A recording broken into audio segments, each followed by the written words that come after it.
So this is the LAKE CX401. I'll backtrack a little bit. We were the first company to introduce a moldable shoe in cycling.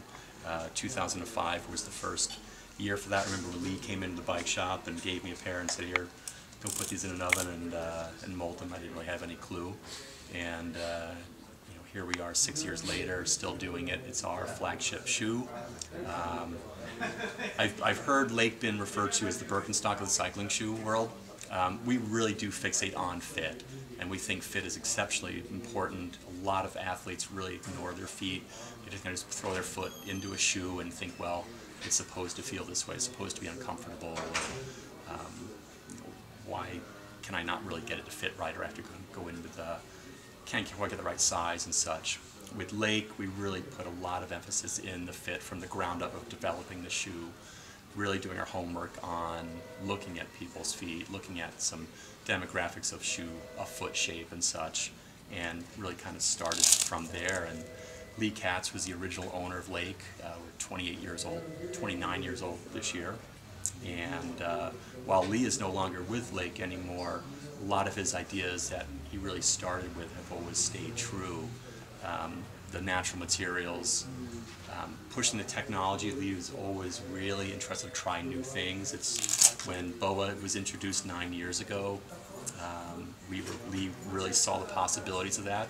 I always chuckled as a former retailer where I'd find a Lake shoe and underneath there were laces, and on the outside there was Velcro straps and ratchets, and I'm like, "Lee, what's up with the laces in there?" And Lee's like, "Laces are the best way to hold your foot in a shoe, just by far, instead of all these mechanical devices and such." Well, along came BOA, which is effectively a mechanical lacing system. It pulls exceptionally evenly over the face of your foot, whereas even just a normal lace, you're going to tend to maybe pull this one a little bit too tight, this one loose, and you'll have to readjust and such. Here, you just get an amazingly even pull. How strong is the system? Actually, they just sent me a really great video that they produced, and they showed two strands, actually with the BOA dial holding them together, pulling a semi. Really? Yeah.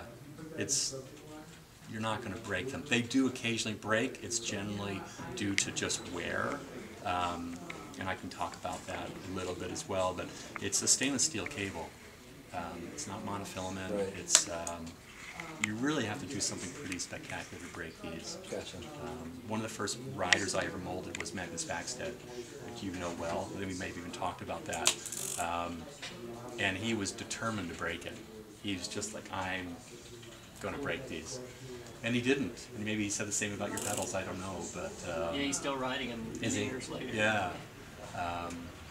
It's exceptionally durable.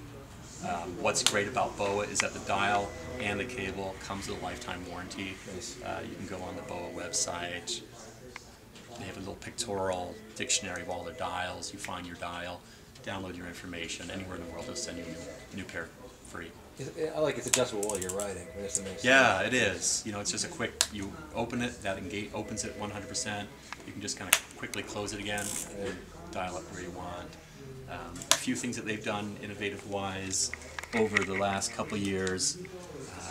They have what's up here on the forefoot, it's called the Power Zone.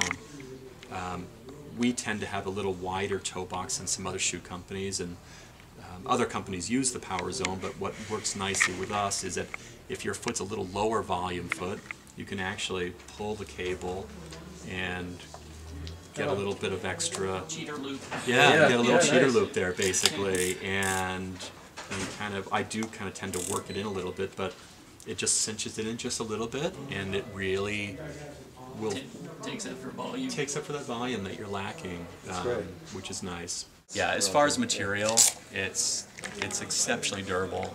You know, if you think about motorcycle leathers, Right. the best motorcycle leathers are kangaroo. Yeah, absolutely. Yeah, they're really flexible.